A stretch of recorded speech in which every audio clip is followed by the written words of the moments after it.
فقہ شافعی کے کچھ اصول بھی ہیں، جیسے ہم نے فقہ حنفی کے اصول پڑھے، فقہ مالکی کے اصول پڑھے، اسی طرح فقہ شافعی کے بھی کچھ اصول ہیں۔ امام محترم نے اپنی کتاب الرسالہ لکھی جو اصول فقہ اور اصول حدیث کی اولین نفیس اور اساسی کوشش قرار پائی، یعنی بنیادی کوشش قرار پائی۔ یہ اصول آج تک مسلمہ ہیں اور اصول فقہ میں بنیاد کی حیثیت رکھتے ہیں، یعنی تسلیم شدہ ہیں یہ تمام اصول، اور اصول فقہ میں بنیاد کی حیثیت رکھتے ہیں ان کے بنائے ہوئے اصول۔ استدلال میں اصل حیثیت کس کی ہونی چاہیے؟ امام محترم نے احکام و مسائل میں استدلال کے چند درجات پر رائے دی ہے، جس سے فقہ شافعی میں استدلال کی اصل حیثیت کا پتہ چلتا ہے۔ یہ آراء درج ذیل ہیں۔ دین میں اصل حیثیت قرآن و سنت کی ہے، اگر ان سے استدلال نہ ہو سکے تو پھر قیاس جو قرآن و سنت کے مطابق ہو۔ وجہ یہ ہے کہ قرآن و سنت کے قوانین تو محدود ہیں اور امتداد زمانہ کے ساتھ پیش آنے والی صورتیں غیر محدود۔ امتداد زمانہ یعنی جیسے ہی زمانے کی مدت بڑھتی جائے گی، زمانہ طویل ہوتا جائے گا، تو اس کے ساتھ ساتھ پیش ہونے والی صورتیں وہ غیر محدود ہیں، لامحدود ہیں۔ اس لیے جب بھی کوئی واقعہ پیش آئے تو پہلے قرآن اور حدیث میں غور کرنا چاہیے اور صحابہ کرام کے تعامل پر بھی نظر رکھنی چاہیے، یعنی صحابہ کرام کے اعمال پر بھی نظر رکھنی چاہیے۔ اگر مسئلے سے متعلق کوئی بات مل جائے جو صورتحال کے چند پہلوؤں سے تو یکساں ہو مگر ہو بہو نہ ہو، تو قرآن و حدیث کے بیان شدہ امر یعنی حکم اور پیش آمدہ واقع میں، یعنی جو نیا مسئلہ پیش آیا ہے اس میں اگر ہو بہو شکل نہ ملے تو کچھ تھوڑی بہت مشابہت ہو، جو صورتحال کے چند پہلوؤں سے تو یکساں ہو مگر ہو بہو، تو قرآن و حدیث کے بیان شدہ امر اور پیش آمدہ واقعات میں مماثلت پیدا کرنے کے لیے ہمیں یہ حق ہے کہ ہم اس امر کی جستجو کریں کہ قرآن و حدیث کے اس قاعدہ مغنیہ کی علت اور وجہ کیا تھی، اس کو تلاش کریں۔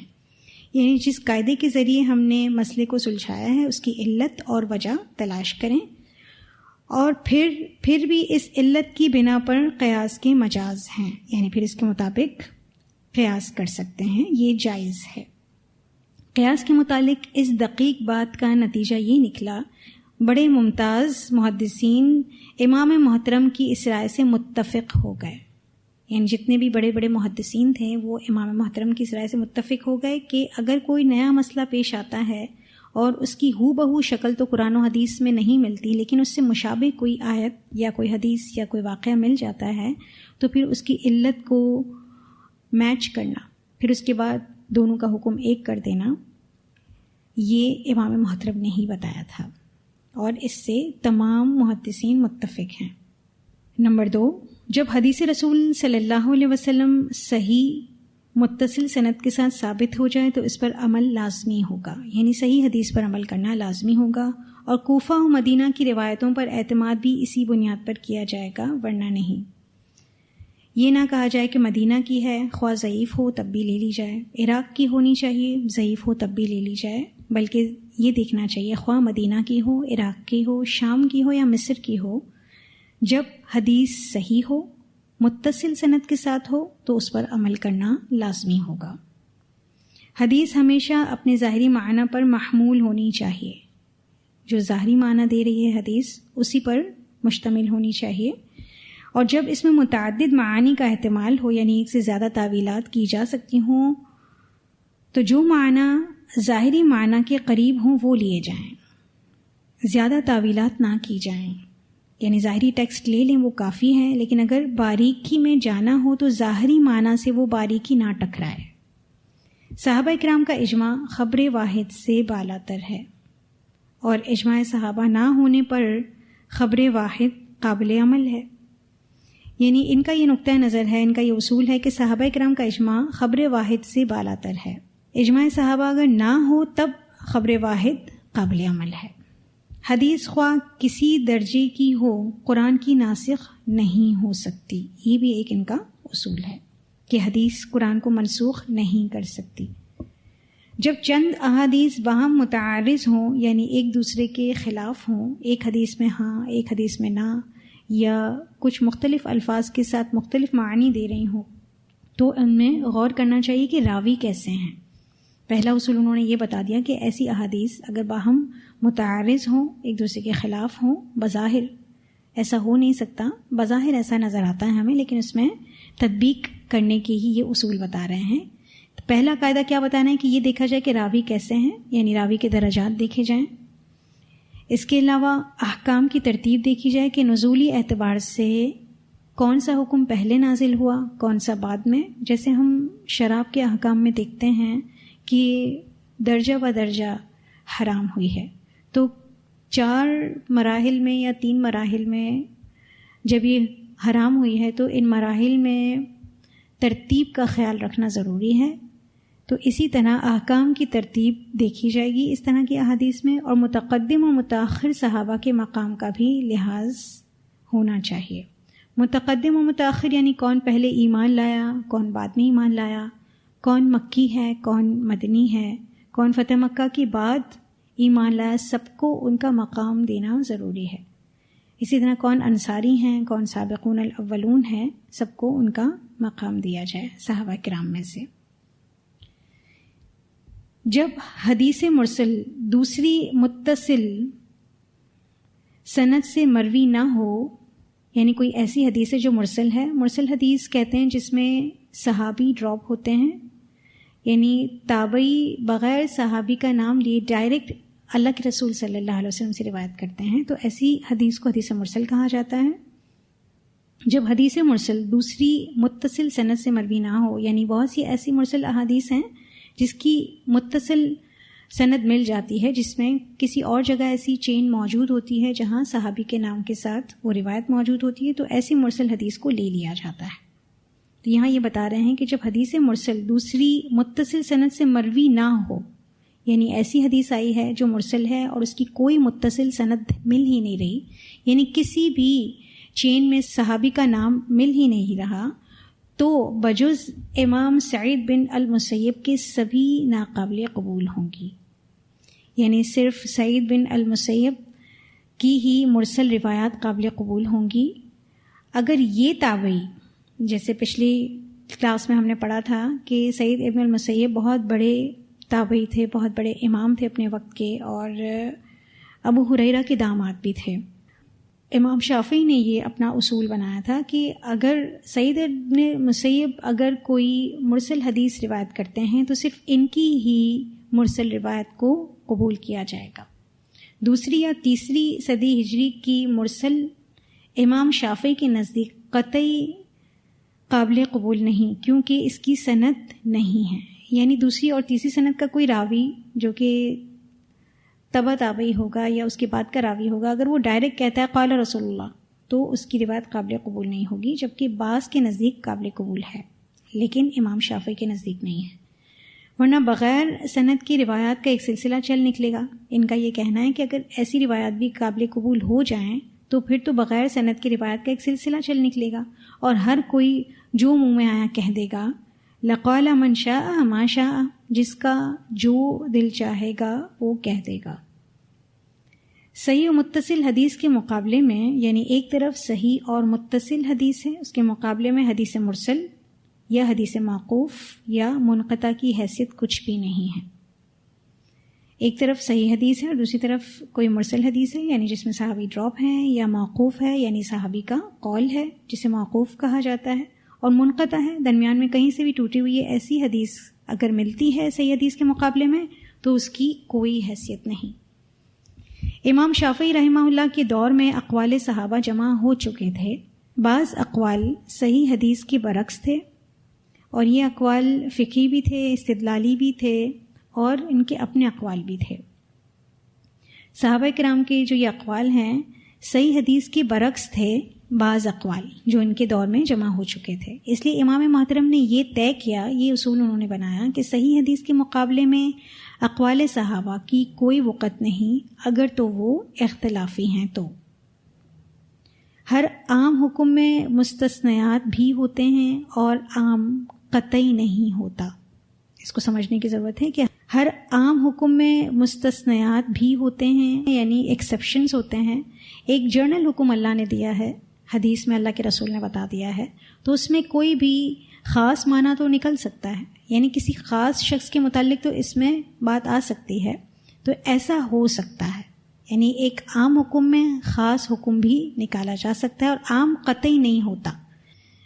دراصل اس میں اللہ تعالیٰ نے جو عام حکم دے دیے ہیں وہ سب کے لیے، وہ ایک جنرل حکم ہے، لیکن اس میں سے کوئی استثنائی حکم نکالا جا سکتا ہے کسی خاص موقع کے لیے، کسی خاص شخص کی طرف اشارہ کر کے عام سے خاص معنی نکالا جا سکتا ہے۔ تو یہ یہاں اس حصے کا یہ مطلب ہے کہ ہر عام حکم میں مستثنیات بھی ہوتے ہیں، یعنی عام بات تو ہے، اس میں خاص بات بھی شامل ہو جاتی ہے، اور عام قطعی نہیں ہوتا، یعنی عمومی معنی میں سے خصوصی معنی نکل سکتا ہے، یعنی عام میں سے خصوصی معنی نکل سکتا ہے، یہ بات کی جا رہی ہے کہ عام قطعی نہیں ہوتا، مطلب ایسا نہیں کہ عام کی کاٹ نہیں ہو سکتی، یعنی کہ وہ خاص چیز عام سے نہیں نکل سکتی، خاص معنی بھی اس میں شامل ہو سکتا ہے۔ جلب منفعت سے دفع مضرت اولا ہے، یعنی فائدہ حاصل کرنے کے بجائے نقصان کو دور کرنا زیادہ بہتر ہے۔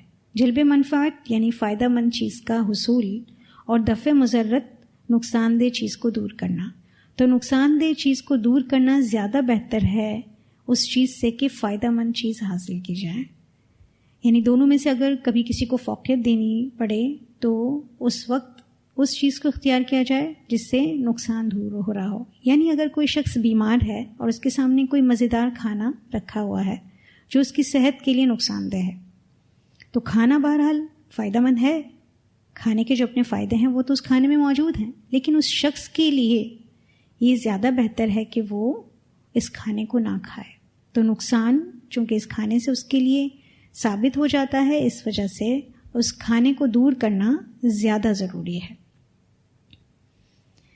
ایک اور اصول ہے ان کا، ایک اصل کو دوسرے اصل پر قیاس نہیں کیا جا سکتا۔ کچھ احکام اصولی ہیں جیسے نماز، روزہ، زکوٰۃ، حج، اور بہت سے ایسے احکام ہیں جو اصولی ہیں، تو ایک اصل کو دوسری اصل پر قیاس نہیں کیا جا سکتا۔ اگر اس کی علت دریافت ہو جائے، ایک حکم کی، اصل حکم کی علت کوئی دریافت ہو جاتی ہے کہ یہ حلال ہے یا حرام ہے، تو اس سے فرع کو اصل پر قیاس کرنا چاہیے۔ تو یعنی اگر کسی فرع کے لیے کوئی حکم چاہیے اور اصل کو دلیل بنانا ہے تو اس پر قیاس کیا جا سکتا ہے، لیکن ایک اصل کو دوسرے اصل پر قیاس نہیں کیا جا سکتا۔ مثلا قربانی کے حوالے سے یہ معاملہ ملتا ہے کہ فوت شدہ والدین کی طرف سے اولاد قربانی کر سکتی ہے، اسی طرح فوت شدہ والدین کی طرف سے حج اور عمرہ بھی اولاد کر سکتی ہے اپنے حج اور عمرے کے علاوہ، لیکن اس اصل پر نماز کے لیے قیاس کرنا کہ کسی کے والدین فوت ہو گئے ہیں یا بہت علیل ہیں، حج اور عمرہ نہیں کر سکتے، تو ان کی اولاد ان کے جگہ پر نماز پڑھ لے، یہ غلط قیاس ہوگا، یہ اصل کا اصل سے قیاس کہلاتا ہے جو کہ درست نہیں ہے، کیونکہ نماز کے لیے اصل قرآن پاک میں موجود ہے، یعنی نماز چونکہ اصل ہے تو اس کے لیے قرآن پاک میں اصول موجود ہے، ان الصلاۃ کانت علی المؤمنین کتابا موقوتا، تو ہر شخص کو نماز وقت پر پڑھنا لازم ہے، تو وہاں اصل کو اصل پر قیاس نہیں کیا جا سکتا۔ ہاں، اصل کی علت کو فرع پر قیاس کیا جا سکتا ہے، اصل کے لیے کیوں اور کیسے کی بات نہیں کی جا سکتی، یعنی کوئی یہ سوال نہیں کر سکتا کہ کیوں نماز نہیں پڑھ سکتا کوئی کسی اور کے بجائے، تو اس لیے کیونکہ اللہ کے رسول صلی اللہ علیہ وسلم نے تمام احکام اصل کے متعلق بتا دیے ہیں، بلکہ یہ بات فرع کے لیے کہی جا سکتی کہ کیوں اور کیسے، تو وہاں علت بتانا ضروری ہے، یعنی اگر کوئی فرعی معاملے میں کوئی یہ سوال کرتا ہے کہ کیوں یہ علت، تو وہاں پر علت بتانا ضروری ہے۔ اجماع وہاں ہوگا جہاں کتاب و سنت خاموش ہوں گے، یعنی کتاب و سنت اگر موجود نہیں ہیں تو پھر اجماع وہاں ہوگا، اور پھر قابل قبول بھی ہوگا ورنہ نہیں، یعنی اگر قرآن و سنت کی کوئی حدیث یا آیت موجود ہے اور پھر بھی کوئی اجماع کر رہا ہے تو وہ قابل قبول نہیں ہوگا، قابل قبول اسی وقت ہوگا جب قرآن و سنت خاموش ہوں گے. اگر اجماع بھی نہ پائے، یعنی قرآن حدیث اور اب اجماع بھی نہیں ہے، تو پھر مجتہد قیاس میں غور و خوض کرے. یہ ان کے اصول ہیں. پھر اس کے بعد امام شافعی کی مشہور کتب ہیں. یہ وہ کتب ہیں جن پر شافعی مسلک قائم ہے. الرسالہ ان کی سر فہرست کتاب ہے. اصول فقہ میں یہ سب سے پہلی کتاب ہے جو امام محترم نے لکھی، یعنی امام محترم کی اپنی تالیف ہے. یہ تالیف کی وجہ یہ بنی، یعنی لکھنے کی وجہ یہ بنی کہ امام شافعی رحمہ اللہ نے محسوس کیا کہ فقہاء کرام کے ہاں طریقہ استنباط غیر واضح اور غیر معین سا ہے. یعنی جب یہ مسائل کا استنباط کرتے ہیں فقہاء کرام تو وہ غیر واضح ہے، کوئی اصول نہیں ہے، کوئی لاز نہیں ہیں کہ کس چیز کو پہلے اہمیت دی جائے، کیا پرائیورٹی بیسڈ ہونا چاہیے، اور کوئی واضح کوئی معین بھی نہیں تھا. جس کا جو دل چاہتا تھا پہلے اس کو مقام دے دیتا تھا، اس کو درجہ دے دیتا تھا. اس لیے کتاب لکھی جس میں کتاب و سنت کی نصوص، ناسخ و منسوخ، علل احادیث یعنی احادیث کی علت، قبولیت حدیث کی شروط کہ حدیث کو کن شرائط کے ساتھ قبول کیا جائے، خبر واحد، اجماع اور قیاس، ان کے مراتب، اجتہادات وغیرہ، یعنی تمام درجہ بدرجہ کن چیز کو پہلے اہمیت حاصل ہوگی، یہ تمام درجات کے ساتھ انہوں نے اپنی اس کتاب میں تحریر فرمایا. اور اس وقت ان کے زمانے میں اس چیز کی کمی تھی، یہی وجہ بنی ان کی کتاب کی تالیف کی. ان تمام چیزوں کے وقی مباحث ہیں، یعنی چیپٹرز موجود ہیں.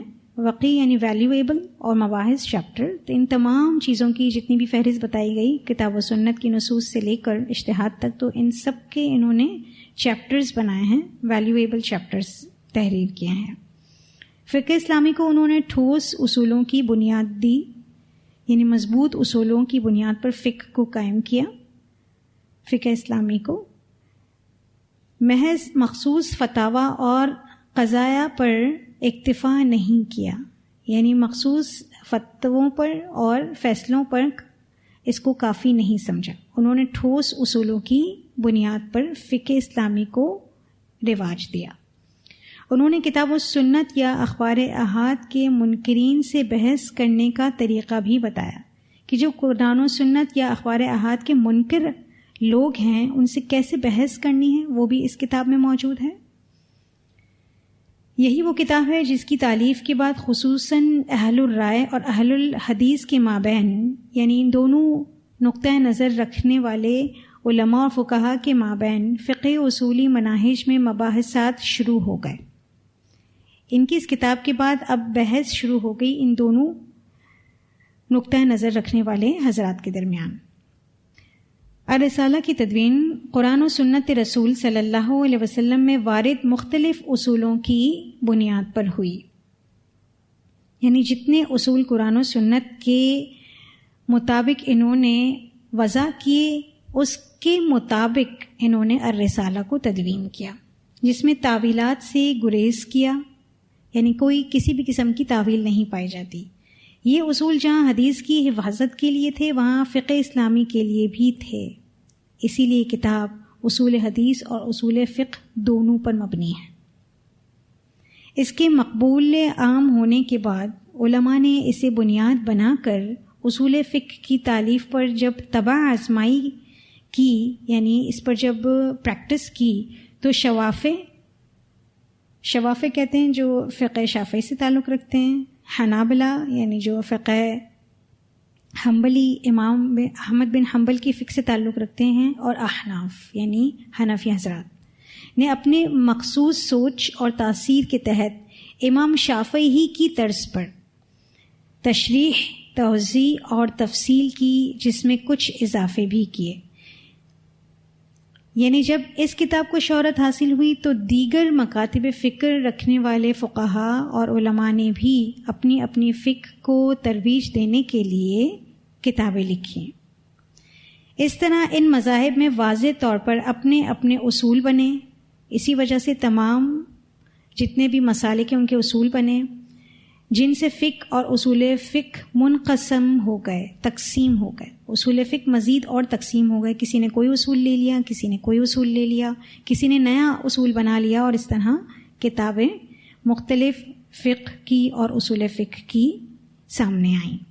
اپنے اسلاف کے نقش قدم پر چلتے ہوئے انہوں نے یہ سب کاوشیں پیش کی، یعنی انہوں نے یہ جتنے بھی اصول بنائے تو اپنے اپنے اسلاف کے نقش قدم پر چلتے ہوئے ان کے بتائے ہوئے اصولوں کے مطابق بنائے. وہ ان کے متبع بن کر رہے، نہ کہ مبتدع، یعنی ان کے تابع بن کر رہے، نہ کہ کوئی نئی چیز ایجاد کی. اپنے اصولوں کے لیے انہوں نے کتاب و سنت اور سیرت صحابہ پر انحصار کیا تھا، پھر ائمہ ہدیٰ پر. ان کی دوسری کتاب الام ان کی دوسری کتاب ہے. الام ماں کو کہتے ہیں. یہ کتاب اپنے شاندار اسلوب اور دقت تعبیر میں منفرد ہے، یعنی ایک اپنے انداز بیان کے اعتبار سے اور لکھنے کا جو اس کا انداز ہے بہت شاندار اس کا انداز ہے، اور دقت تعبیر یعنی تعبیر کی باریکی میں منفرد مقام رکھتی ہے.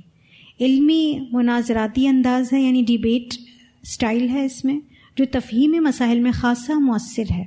مسائل کو اگر سمجھنا کوئی چاہتا ہے تو اس میں ایسا ڈیبیٹک سٹائل ہے کہ ایک پڑھنے والے کے لیے خاصا مؤثر ہے، اس پر ایک تاثر چھوڑتا ہے. اس کتاب کے 7 اجزاء ہیں، یعنی 7 پارٹس ہیں، 7 پارٹس ہیں اس کے. امام محترم نے جو دوسری کتب وقتاً فوقتاً لکھی انہیں بھی اس کے ساتھ ملا دیا، یعنی الام کے ساتھ کچھ کتابوں کو انہوں نے شامل کر لیا، جن میں جماع العلم، ابطال الاستحسان، اختلاف مالکی و شافعی، الرد علی اہل المدینتی، اختلاف ابی حنیفہ و ابن ابی لیلہ، اور سیر الاوزاعی وغیرہ. یہ وہ کتابیں ہیں جو انہوں نے الام کے ساتھ شامل کر لی. ایک اور کتاب مسند الامام الشافعی، نیشاپور کے شاگردوں نے، یہ ایک جگہ کا نام ہے نیشاپور، اس کے شاگردوں نے کتاب الام اور دیگر کتب میں مروی امام محترم کی روایات کو اس میں یکجان کرنے کی کوشش کی، یعنی ایک اور نئی تشکیل لائے ہیں جس میں کتاب الام اور دیگر کتب میں جتنے بھی امام محترم کی روایات ہیں ان سب کو ایک ساتھ جمع کر دیا ہے، جبکہ امام محترم کی بیشتر روایات اس کتاب میں نہیں سما سکیں. بہت سی روایات رہ بھی گئی ہیں جو اس کتاب میں نہیں سما سکی. یہ ان کے شاگردوں کی ایک کوشش تھی جو کہ نیشاپور کے شاگرد تھے. مختصر المزنی شافعی مسلک کی بنیادی کتب میں سے یہ ہے. اس کتاب کی ترتیب بھی الرسالہ کے طرز پر ہے. متاخر شوافع نے یعنی بعد کے شافعی حضرات نے اس کی شروحات لکھی، یعنی مختصر المزنی کی شروحات بھی لکھی اور حاشیے بھی چڑھائے اس کتاب کی وضاحت میں، اس کتاب کی شرح میں. بعض مشہور فقہی اصطلاحات ہیں، وہ اصطلاحات جو ان کی کتابوں میں بارہا نظر آتی ہیں. کتب شافعیہ میں بعض ذیلی مصطلحات بارہا مستعمل ہوئی ہیں، یعنی کچھ جو ذیل میں اصطلاحات آ رہی ہیں، ٹرمنالوجیز آ رہی ہیں، ان کا بار بار استعمال ہوا ہے شافعی کتابوں میں. پہلی ٹرم مفتی. جب مفتی امام محترم کے کسی مسئلے کے بارے میں، یعنی امام شافعی کے بیان کردہ کسی مسئلے کے بارے میں 2 قول پائے، یعنی امام صاحب کے کوئی 2 قول اس کے سامنے آئیں، تو مفتی کے لیے یہ لازم ہوگا کہ ان 2 میں سے اسے اختیار کرے جسے سابق فقہائے مذہب نے ترجیح دی ہو، یعنی جو پہلے کے علماء ہیں انہوں نے جس قول کو ترجیح دی ہو اسی قول کو ہر زمانے کا مفتی ترجیح دے گا، ورنہ تو وہ توقف کرے. یعنی اگر اس کے علم میں یہ بات نہیں ہے کہ کس کو ترجیح دی گئی ہے تو وہ توقف کر لے، وہ رک جائے. جب مسئلہ مجتہد شوافع کے ہاں متعدد صورتوں کا حامل ہو، یعنی کوئی ایسا مسئلہ آیا ہے جس میں مجتہد شوافع کہ ہاں مختلف صورتیں ہیں اس مسئلے کی، یا اس کی روایت کی مختلف اسانید ہوں، یعنی امام شافعی کے اقوال کے مختلف نریشنز ہوں، مختلف لوگوں سے وہ منقول ہو، تو مفتی اس صورت کو لے گا جسے سابق مجتہدین نے ترجیح دی ہو. ایک ہی بات ہے، اس کو دوسرے الفاظ میں بیان کیا جا رہا ہے کہ ایسی صورت میں بھی کہ جب مختلف اسانید کے ساتھ چینز کے ساتھ امام صاحب کی بات مل رہی ہے تو اسی کو ترجیح دے جس کو سابق مجتہدین نے دی ہے. یہی وہ اصول ہے جسے اکثر فقہائے شوافع نے صحیح قرار دیا ہے. پھر درجات کے اعتبار سے عالم کو عالم پر ترجیح دے. اب درجات کیسے تعین ہو کہ کس کی بات مانی جائے گی؟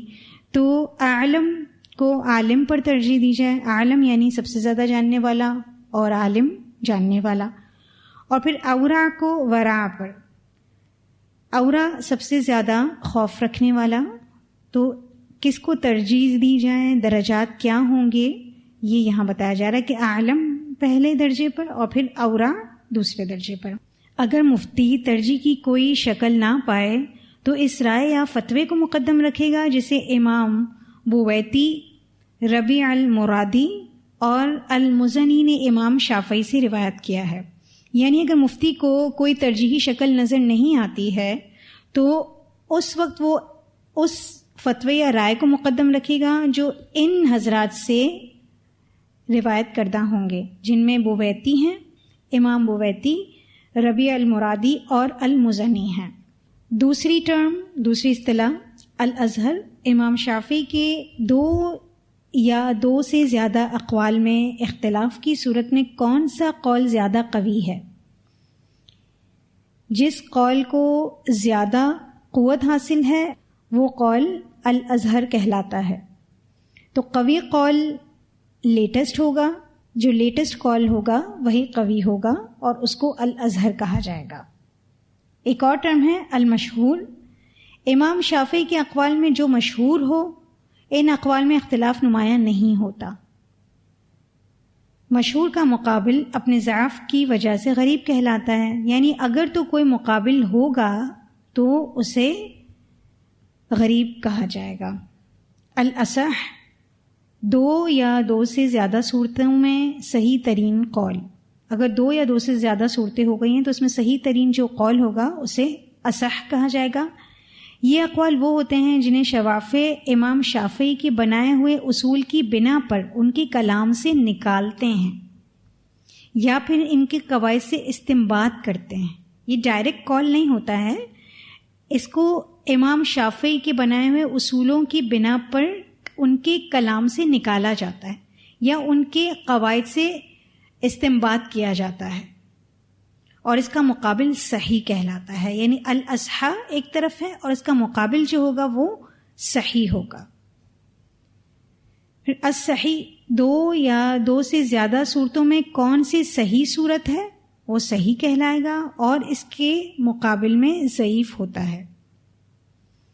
دو رائے ہوں گی، اس میں سے ایک کو لے لیں گے تو وہ صحیح ہے اور دوسرے مقابل جو اس کا ہے وہ ضعیف ہے. پھر ہے النص. اس سے مراد امام شافعی کی اپنی کوئی بیان کردہ نص ہے، یعنی ان کے اپنے الفاظ ہیں. جب وہ کسی آیت کو یا حدیث کو پڑھتے ہیں یا پھر اپنے اجتہادی اقوال بیان کرتے ہیں تو وہ نص کہلاتے ہیں. اور اس کا مقابل میں وجہ ضعیف یا مخرج ہوتا ہے. یعنی ایک طرف نص ہوگی اور اس کے مقابل میں اگر کوئی چیز آئے گی تو وہ وجہ ضعیف یا مخرج ہوتا ہے. بہرحال کبھی افتاء یعنی فتویٰ دینا بغیر نص کے بھی ہو سکتا ہے، یعنی فقہ شافعی میں فتویٰ بغیر نص کے بھی ہو سکتا ہے. الجدید قدیم مذہب کے مقابل یہ اصطلاح ہے. جیسے کہ ہم نے اسٹارٹ میں پڑھا، فکر میں تبدیلی جب ان کے آئی تو انہوں نے جب عراق میں تھے تو اس سوچ کو القدیم کہا جاتا ہے. تو قدیم مذہب کے مقابل یہ اصطلاح ہے، یعنی اس کے اپوزٹ میں یہ اصطلاح ہے، جس سے مراد وہ قول جو امام محترم نے مصر میں تالیف یعنی کتابوں میں لکھا یا افتاء میں بیان فرمایا. یعنی جب انہوں نے فتوے دیے تو جو قول اس دورانیے میں جب مصر میں وہ موجود تھے اس وقت انہوں نے دیے وہ الجدید کہلائیں گے. امام محترم کے جدید اقوال کے راوی، اب کیسے ججمنٹ ہوگی کہ کون سے قدیم ہے اور کون سے جدید؟ تو راوی کا یہاں پر بتایا جا رہا ہے کہ البویتی، المزنی، الربیع المرادی، حرملہ، یونس بن عبد الاعلی، عبداللہ بن الزبیر المکی اور محمد بن عبداللہ بن الحکم وغیرہ ہیں. پہلے 3 وہ اصحاب ہیں یعنی البویتی، المزنی اور الربیع المرادی جنہوں نے اصل بوجھ اٹھایا. انہوں نے ہی ڈائریکٹ امام صاحب سے سنا، اس کو سمجھا اور ساتھ ساتھ رہے اور اس کو لکھ لیا. باقی سارے خوشاچین ہیں، یعنی کسی اور سے سن کر بیان کیا یا ان شاگردوں سے سن کر بیان کیا یا پھر ان کی کتابوں سے پڑھ کر بیان کیا ہے.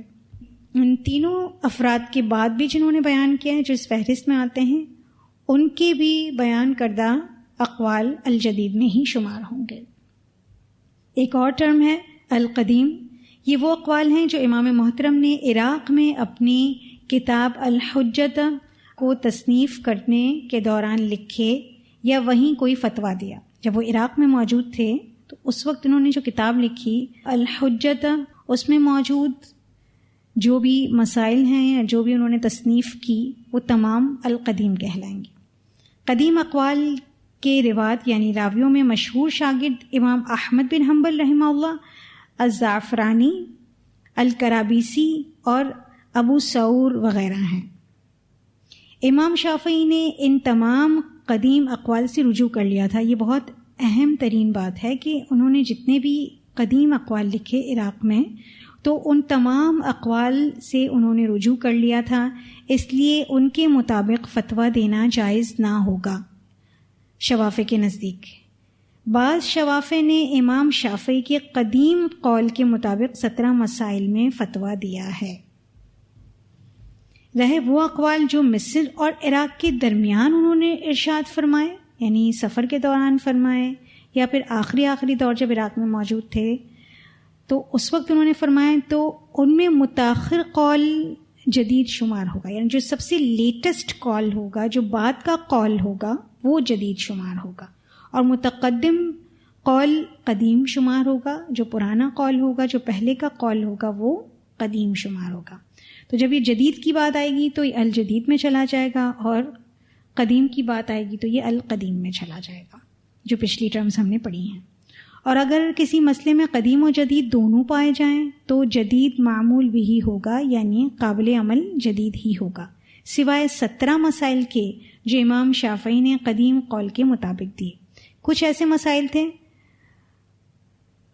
القدیم میں سے جن کو انہوں نے جاری رکھا، وہ 17 ہیں، 17 کے قریب ہیں، اس کا ذکر انہوں نے خود ہی فرما دیا ہے.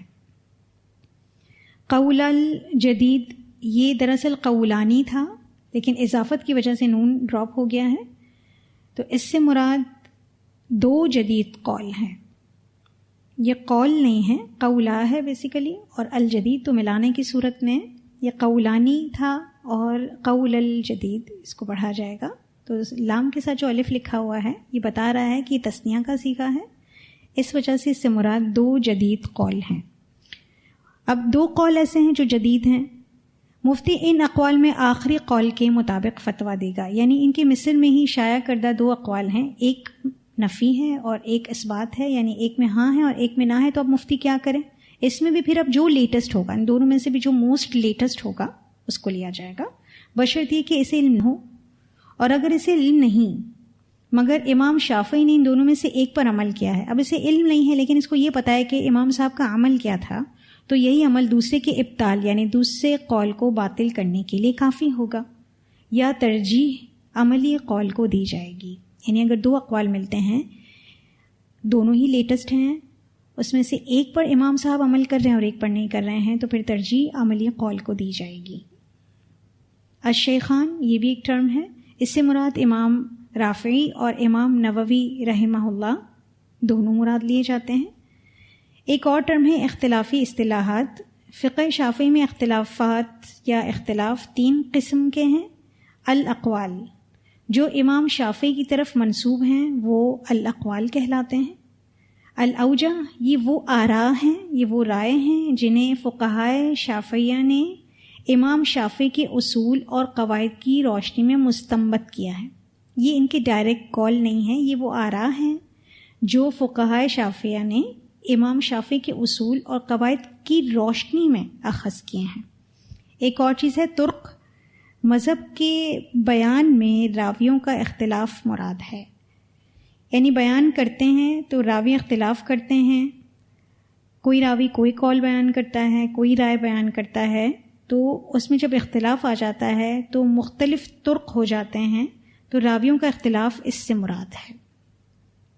امام نووی نے فقہائے شافعیہ کے ہاں اختلافات کی صورت میں ان کے اقوال بیان کرنے اور ان کے درمیان ترجیح قائم کرنے کے یہی طریقے متعارف کرائے ہیں۔ امام نووی صاحب نے فقہائے شافعیہ کے ہاں جو بھی اختلاف ہوا ہے، اس صورت میں جب اختلاف سامنے آتا ہے تو ان کے اقوال جب بیان کیے جاتے ہیں تو ان کے درمیان ترجیح کس کو دینی چاہیے، تو اس کی یہ طریقے انہوں نے متعارف کروائے کہ الاقوال، الاوجہ اور الطرق۔ مذہب شافعی کی ضعیف باتوں پر عمل کرنا جائز نہیں۔ مذہب شافعی کی ضعیف باتیں کون سی ہوں گی؟ جو القدیم ہیں، اس کے متعلق ایک الگ سے اصول ہیں، الگ سے ایک سٹیٹمنٹ موجود ہے کہ جتنے بھی ان کے ضعیف اقوال ہیں جو قدیم کہلاتے ہیں ان پر عمل کرنا جائز نہیں۔ اور امام صاحب خود بھی فرماتے ہیں کہ جو 3 ادوار انہوں نے گزارے ہیں اس میں سے جو پچھلے ادوار کے اقوال ہیں وہ قبول نہ کیے جائیں اور اس کے مطابق فتویٰ نہ دیا جائے۔ ایک اور اصول، کسی مسئلے میں تلفیق بھی ممنوع ہے۔ یہ شوافی کے نزدیک ایک ان کا اصول ہے کہ امام شافعی کا مقلد بن کر رہنا چاہیے۔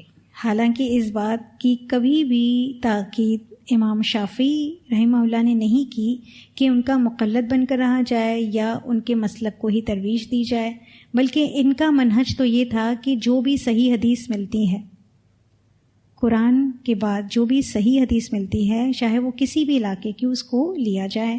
پھر اس کے بعد اگر قرآن و حدیث میں مسئلہ نہیں ملتا تو اقوال صحابہ پر جایا جائے، ورنہ پھر قیاس کیا جائے صحیح قرآن و حدیث کی روشنی میں۔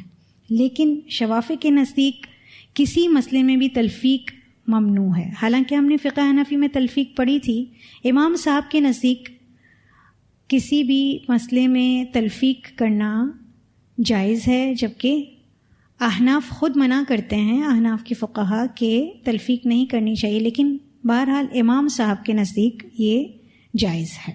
اسی طرح امام شافعی بھی اس تلفیق کا منع نہیں کرتے، لیکن شوافی کے نزدیک مقلد بن کر رہنا زیادہ بہتر ہے۔